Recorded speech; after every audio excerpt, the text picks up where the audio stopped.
Namastê, gente. Muito bom dia. Obrigado por retornarem aqui ao canal ABSL Quântica no YouTube e Prof. Póvoas no Kawaii. Para quem está chegando agora, aqui a gente trata de associar os avanços científicos no mundo, no contexto da física quântica, com a espiritualidade codificada pelo pedagogo Allan Kardec. Então, atualmente, a gente se debruça na leitura do livro dos Espíritos, de autoria do Allan Kardec, e dos Espíritos, né? E nós estamos no capítulo 9. Intervenção dos Espíritos nos mundos corpóreos. Tá bom? Então, já explicamos em outros vídeos a finalidade do canal, né? Tem uma série de detalhes. E para não ficar muito repetitivo, a gente vai direto ao ponto aqui, tá bom? Vamos lá, olha, o tema de hoje no capítulo 9 é influência dos espíritos nos acontecimentos da vida. A pergunta é a 525. Exercem os espíritos alguma influência nos acontecimentos da vida? Resposta dos espíritos: certamente, pois vos aconselham. Além dos pensamentos que sugerem, exercem tal influência por outra forma, como, por exemplo, por uma ação direta na realização das coisas? Outra pergunta. Sim, entretanto, jamais eles agem fora das leis da natureza. E aí tem um comentário aqui, ó. Erramos ao imaginar que a ação dos espíritos só deva manifestar-se por fenômenos extraordinários. Gostaríamos que eles viessem em nosso auxílio por meio de milagres e os concebemos sempre armados da varinha mágica. Nada disso. E porque assim é, sua ação nos parece oculta e seu concurso absolutamente natural. Assim, por exemplo,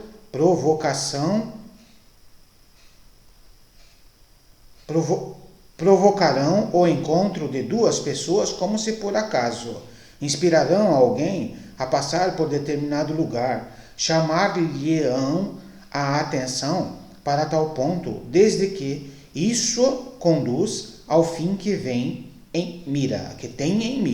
Desta maneira, julgando seguir seus próprios impulsos, o homem sempre conserva o seu livre arbítrio. Então, é um projeto, né? Projeto Terra, gente. Projeto Terra, nós somos partes do Projeto Terra. É um planeta que está se transformando, né, de um mundo de expiação e provas, expiações e provas, para um mundo de regeneração. No mundo de regeneração, o amor predomina. As relações interpessoais, elas são norteadas pelo bem-estar coletivo e individual, naturalmente. Então, muitas vezes a gente acha que os espíritos não nos ajudam, a gente é independente e tal, mas não é assim. Pelo que eles estão falando, muitas vezes as simples atitudes, as simples ações são previamente planejadas e estimuladas por parte dos espíritos que nos assessoram. Por isso é bom a gente estar sempre com pensamentos positivos, pensamentos conectados com o Criador, para que a assessoria seja a melhor possível. Tá bom? Pergunta 526. Desde que exercem ação sobre a matéria, podem os espíritos provocar certos efeitos, visando a realização de um acontecimento? Por exemplo, um homem deve morrer, sobe numa escada, esta se parte e ele morre. Foram os espíritos que quebram a escada a fim de cumprir seu destino desse homem? Resposta. É muito certo que os espíritos exercem uma ação sobre a matéria, mas para o cumprimento das leis da natureza, e não para as derrogar, fazendo que, em dado momento aconteça algo de inesperado e contrário a essas leis. No exemplo citado, desculpa gente, a escada ter-se-ia quebrado porque estava podre ou não era suficientemente resistente para suportar o peso do homem. Se estivesse no seu destino morrer dessa maneira, eles lhe inspirariam o pensamento de subir na escada, que deveria quebrar-se no seu peso, ao seu peso, e sua morte dar-se-ia por um efeito natural, sem que para tanto fosse necessário um milagre. Então, assim, leis da natureza, leis da vida. Não adianta ficar tentando colocar culpa nos acontecimentos do dia a dia. Não adianta, gente. Os acontecimentos do dia a dia, eles são como se fosse o topo de uma série de ações prévias que o espírito, né, tomou, que o ser físico tomou. Tá certo? Então, eles estão dizendo isso, olha, se essa série de ações culminassem com a queda do rapaz aqui da escada, fazer o quê? Faz parte, né? A gente não interfere nisso, porque o karma é individual, né? Em algum momento o karma negativo precisa ser pago. É o que o professor Povas fala em relação ao karma positivo e negativo. Você tem a opção de amenizar o karma negativo transformando-o em positivo. Quem estuda um pouco de contabilidade sabe do que eu estou falando. E aí, muitas vezes você negligencia as várias possibilidades de fazer isso. E em algum momento você vai ter que pagar na marra, né? Não voluntariamente, né? Chega um limite. E aí você cai de escada, você desencarna, tem uma série de acontecimentos que nada mais são que o ajuste kármico. Tá bom? E aí, gente, 527. Tomemos em um outro exemplo no qual nada tem a ver com o estado natural da matéria. Um homem deve ser fulminado por um raio. Refugia-se ao pé de uma árvore. O raio cai e o mata. Poderiam os espíritos ter provocado e dirigido sobre ele a queda do raio? Entre aspas. Ainda a mesma coisa. O raio caiu sobre a árvore. E naquele momento, porque estava nas leis da natureza que assim fosse. Não foi dirigido para aquela árvore pelo fato de estar um homem a seu pé. Ao homem foi inspirado o pensamento de refugiar-se desculpa, gente, sob aquela árvore, sobre a qual o raio deveria cair. A árvore não deixaria de ter sido atingida, estivesse ou não o homem abrigado sob ela. É aquele negócio, o pressentimento que o raio cairia na árvore, né? Ou não existiu ou não foi ouvido, né?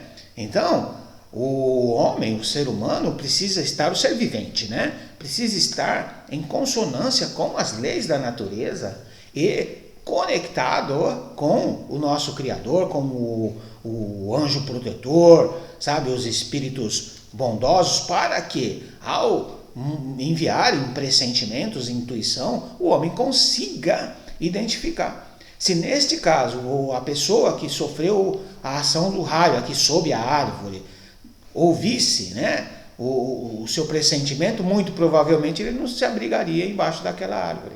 Percebeu, gente? Então, as leis da natureza existem e nós devemos conviver harmoniosamente com elas. Só que o ser humano tem um diferencial. Ele tem o pensamento, ele tem o raciocínio, ele tem faculdades cognitivas para aprendizagem que facilitam a convivência harmoniosa com os efeitos naturais, né? E agora a mediunidade, né, gente? O professor Povas tem falado da mediunidade aqui. Vamos desenvolver a mediunidade para que a nossa conexão com o astral, com os seres desencarnados que habitam o astral, seja o astral próximo ou longe da gente, ao desenvolvermos a mediunidade, a possibilidade de nós obtermos informações aumenta em progressão geométrica, gente. Aumenta significativamente, porque é de pensamento a pensamento. A conexão é quântica, através da energia. Tá bom?